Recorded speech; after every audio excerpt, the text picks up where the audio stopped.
একটি সুন্দর রোদেলা সকালে কয়েকজন বন্ধু খেলতে এলো শহরের পাশের একটি বড় পার্কে।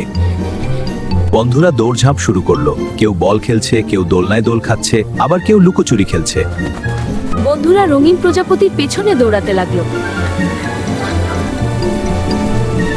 হঠাৎ তারা দেখতে পেল একটি ছোট্ট খরগোশ ঘাসের মধ্যে বসে আছে। দেখো খরগোশ, এটা খুব নরম দেখাচ্ছে। স্বাগতম বন্ধুদের, এই পার্কটি একটি জাদুর পার্ক।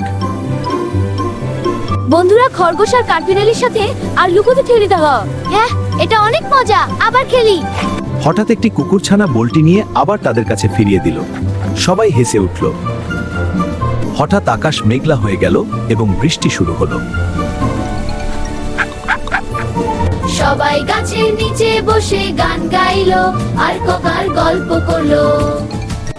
বৃষ্টি থেমে গেলে আকাশে একটি সুন্দর রংধনু দেখা গেল।